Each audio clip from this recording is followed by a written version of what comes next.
All right, mic test. All right, let me tweet this link out.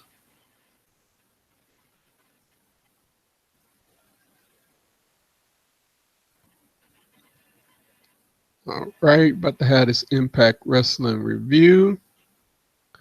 Just give me a minute to tweet this out.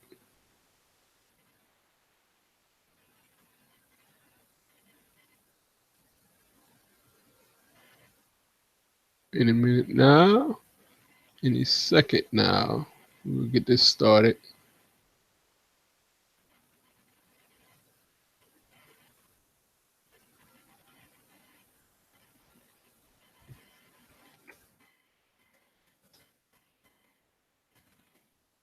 Just give me a little bit. We're going to get this going.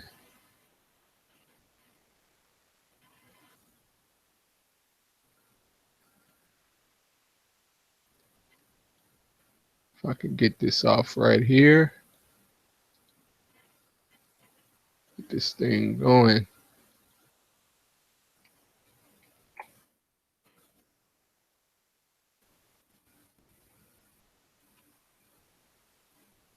All right, let's get on into this.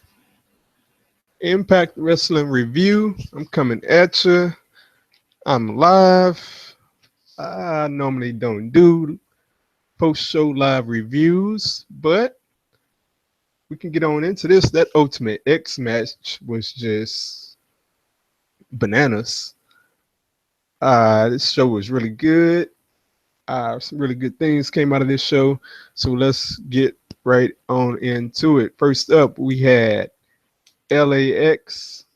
To kick off the show, we had LAX versus Garza and Laredo Kid in a tag team tournament for the GFW titles. This is a part of the tournament, not the finals. But to open the match, I have high pace written down. The match got off to a very high pace, and I like that because sometimes we get into wrestling matches and they start off with the slow pace and the match becomes boring. Often, if you watch WWE, so that's what the match becomes. And that wasn't the case here. There were a lot of top rope moves, a lot of combination moves in this tag match, and they just really got going. The match really picked up when Laredo Kid got the hot tag. There was a powerbomb suplex spot by Garza, which I thought was really fantastic. And the match was just high pace, up and down the entire match. So that powerbomb suplex was followed by a frog splash from Ortiz. And we got to the end of the match, and Diamante is really a fantastic valet and wrestler. We got to the end of the match, and she pulled off a Rey Mysterio-esque Hurricane Rana from the apron to the outsides, which I thought was very impressive. LAX would go on to pick up the win from there, and I really thought this match was fantastic. It was a great opening to the show. It was longer than the average opening match on a show because they went into the commercial break on the opening segment on the opening match. You don't really see that a whole lot, so that was very good to see that they put some importance into the opening match. So moving on, we had Magnus in a backstage segment. He was mad at Bruce Pritchard about losing his GFW championship, and he was mad about losing his golden ticket to a world title shot against Lashley. So he stormed off after that, had some words with Bruce. Then went on to Congo Kong versus Braxton Sutter. I wasn't real crazy about this match. Well, not really too crazy about Congo Kong in general, but I'm willing to give him a shot. The match started off, it was a very slow pace. Quite the opposite of the LAX Garza Laredo Kid match. Started off real slow. Laurel was on the apron, which was quite funny throughout the whole match. The match didn't really pick up until Congo Kong went for a senton. He missed, started gaining control, and the match picked up. He went on the offensive, and the match started to get a tad bit enjoyable, but that was cut short quick as Congo would go on to win the match with a Stinger splash. And I mean, this match wasn't much of anything. I mean, Stutter barely gained control to gain control. So, I mean, in the end, we're obviously setting up for something here because at the end of the match, KM came down and he delivered a beatdown on Braxton Stutter along with Congo Kong and the rest of the stable that they have. Shira came down to save the day. And from there, we had a match made with Sutter and Shura versus Kong and KM next week. That should be really good. I'm looking forward to it. Next up, we had Karen Jarrett out, and she made a match with Eddie Edwards and Alicia versus Davey Richards and Angelina Love. That match has been brewing and building for weeks upon weeks now, and I gotta admit, it should be. I'm looking forward to it. It should be pretty good. Setting up pretty good. And next week's show should be pretty decent as well. So moving on, we had EC3 versus James Storm. This was like the second. It was like basically a co-main event, but it just wasn't right before the main event. However, the story that's been built up into it has been really has been executed really well. Excuse me. Magnus was at ringside for whatever reason, and once I saw him at ringside on commentary, just randomly sitting there, I knew that he'd be involved somehow. I just wondered how. So getting into the match, EC3 controlled early. It was a very, very nice pace. Wasn't high, wasn't slow, just right. But what I appreciated in this exchange was that EC3 went after the injured back. And there are quite a few things that I like in wrestling, and one of them is continuation. I love when a heel injures somebody, and then the very next week they go after the injury. And that's what EC3 did here. He whipped James Storm last week and had whips on his back and all of that. And this week in the match, he went right after it. Knees to the back, elbows to the back, splashes to the back, everything. So as the match continued, James Storm gained control. As the match went to the outside, and Storm went for a belt that was outside, and he was looking to get his revenge on EC3. And here came Magnus to stop James Storm, like out of nowhere. And I don't know, I didn't really like this at the time. It kind of slowed down the momentum of the match. Referees came down, Bruce Pritchard came down, and it was just a slow lull. And they threw Magnus from ringside. But that was from it at least went into commercial break afterwards. So that helped out the match as we came off commercial break.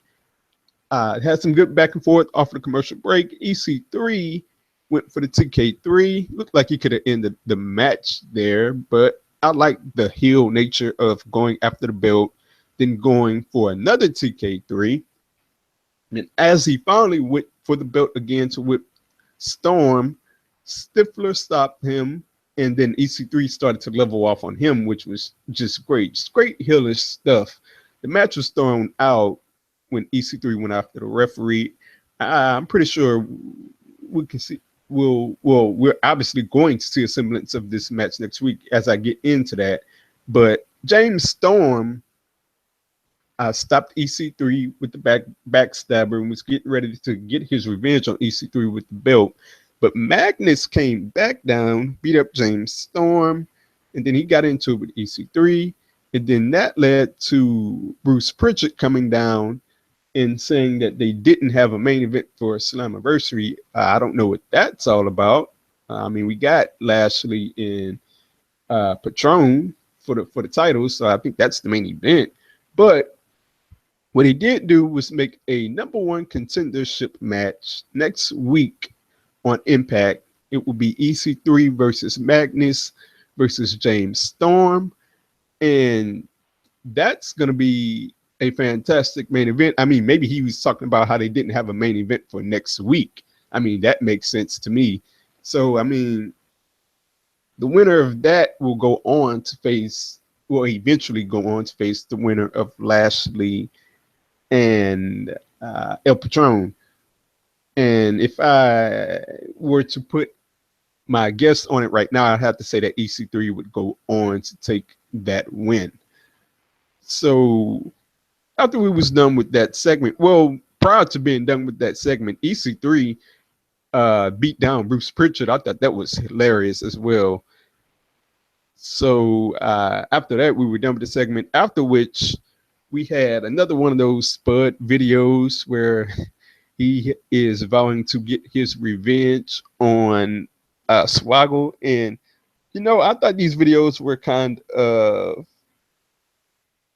not stupid, but I didn't see the value to them at first. But something about this one was just very funny to me and was just hilarious. He talked about how he didn't pull down his pants on purpose. That was just incredibly hilarious. And you know what? I'm looking forward to it next week. Let's see what happens. The videos, you know, wasn't really into them, but this one this week, I liked it. I laughed. It should be funny next week. Let's see what happens. All right. After that, we had Sienna versus ODB. This match, there wasn't anything at all to this match. Sienna controlled early. She mocked ODB, did imitations of ODB, which was that was the highlight of the match. That was pretty funny. And ODB took over for like a few seconds, and then out of nowhere, Sienna hit the pounce, and she got the win. This match was effective for what it was.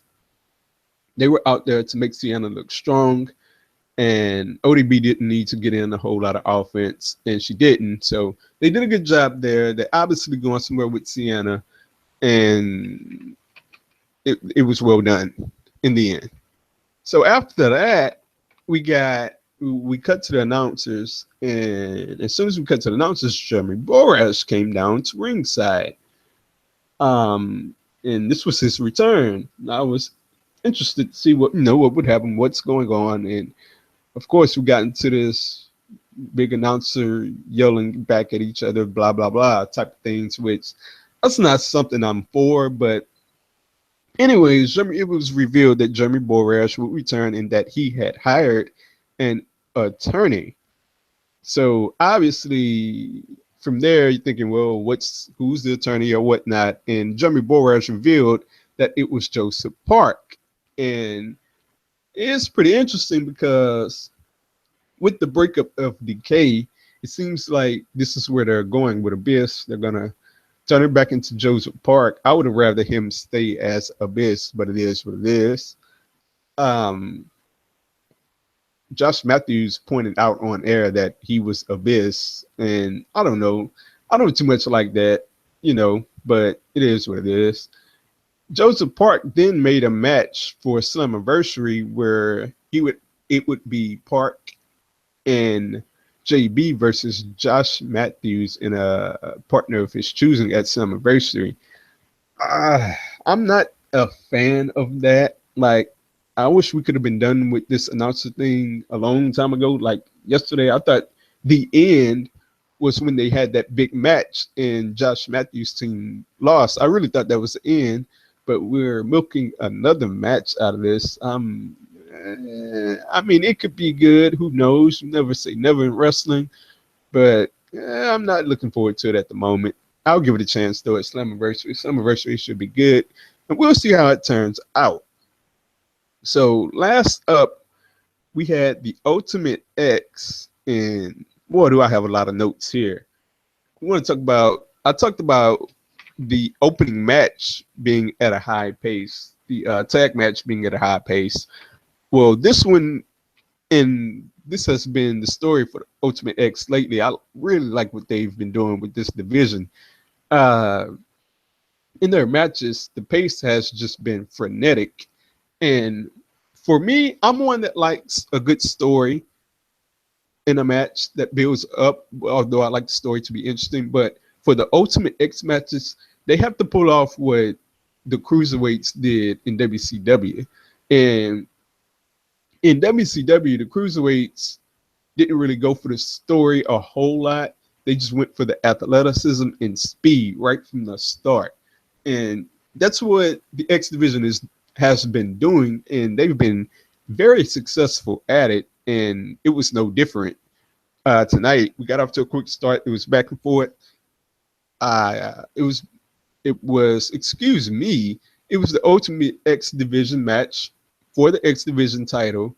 It was the champion Low Ki versus Andrew Everett and Trevor Lee. So back into the match, there were early attempts to get to the title. I always like to see that in ladder matches or Ultimate X matches. Like, it should make sense that you shouldn't be worried about going for the action. You should just be trying to get the belt from the start. So I like that. And I liked the crazy high pace that they had. And after we went to break, we had a 6 spot where I think it was Trevor Lee. It was Trevor Lee launching Low Ki and Andrew Everett from the apron onto the front row, onto the guardrail, and man, they hit that guardrail hard. That's a normal spot that you always see before a break, but they hit that hard. But moving on, after we came off a break, we had a spot where we had a drop kick from, it was either Everett or Lee to Low Ki on steel steps. I want to say that was Everett had a drop kick on Lee on steel steps to the outside, and that was vicious as well. Later on in the match, we had a springboard shooting star press from Everett. And look, this match had it all. Every which way you turn, there was high risk maneuvers, Low Ki punching a chair at Trevor Lee. I thought that was phenomenal. Trevor Lee throwing a chair at Andrew Everett, reverse Franken driver from Everett, and like the hits kept on coming time in and time out. I also liked that later on in the match, as Low Ki went to climb for the title, he had problems getting up there. He was selling the hand injury after he punched the chair. I really like that. As I mentioned earlier, I like continuation. They sold the hand injury. I really liked that. That was well done. Gregory Helms would get into the match later on with a top rope neck breaker. I mean, Gregory Helms still has something left, and I like that. Shane Helms, getting involved. It's no disqualification, and you might as well get involved. You're the manager, so it was well done. To close the match, Trevor Lee tried to get on Shane Helms' shoulder to win the belt, but Low Ki stopped that, and eventually at the end of the match, all three guys were making their way towards the title. Low Ki was at the top of the structure. He kicked both guys down as they attempted to grab the title, and he went on to grab the title to remain your X Division champion. Look, this was a phenomenal match. In the past, TNA would give these, when I'd say an Ultimate X match or a ladder match on Impact, I'd get worried because they'd give these matches like 5 minutes, and these guys would be running all through their stuff. They didn't have much time to get their stuff out, and then all of a sudden the match is over. They gave this match a lot of time. I don't know the exact time on the match, but it was around 8:30, 8:20ish when they went to the break before this match. So this match got a lot of time. It was well done. I mean, the X division is back. And I mean, I don't know what people want from Impact Wrestling. There's a lot of complaints here and there about everything, but you can't complain about the X division. I mean, you have these three guys, Desmond Xavier, and I mean, tons of talent. I mean, DJ Z, whenever he gets back from injury, and I mean, tons of talent everywhere across the board. And this match was phenomenal. It was a great step in the continued right direction of the new era of booking the X division. So that was tonight's episode. It was phenomenal. I enjoyed it. And, you know, I'm looking forward to it next week. And Impact Wrestling is just on a roll. Look, whenever you hear people talk about how Impact Wrestling roster is not the same anymore, blah, blah, blah, they lost AJ Styles, they lost Samoa Joe, all these guys and whatnot, just look, watch the matches for yourself. And in a lot of cases, when these guys are bashing Impact Wrestling's roster, they don't even watch Impact themselves because they just look at a couple of stories and they bash it and they're not really watching Impact in full. You should go and watch Impact in full for yourself because there are a lot of good things going on in the company. The new regime got off to a rocky start, but they've kicked it in high gear. And every week, I look forward to the shows, and there are decent to good shows pretty much every week for a long time now. So I'm looking forward to next week. I'm looking forward to see what goes down. And tonight was phenomenal. So if you didn't get a chance to check it out for yourself. Check out that Ultimate X match. It was great. And I'm looking forward to next week. Like and subscribe to this page if you like this video. Look, I bring forward wrestling talk all the time. And I do sports talk as well. But if you're just here for the wrestling, just check out my wrestling opinion column. I have wrestling highlights. I do reviews and just everything for wrestling. I love wrestling and I bring it to you. I know there's a lot of people out there on YouTube that love wrestling and I'm trying my best to get to them. So subscribe if you want more. Like this video if you like it, and feel free to comment down below. Tell me what you thought about this episode of Impact. What did you think about the Ultimate X match? What did you think about EC3 and James Storm? Tell me down below. I like to have a conversation. I like to start a conversation about this week's episode and Impact Wrestling's future, all of that. Comment down below if you're interested, and check me out next week.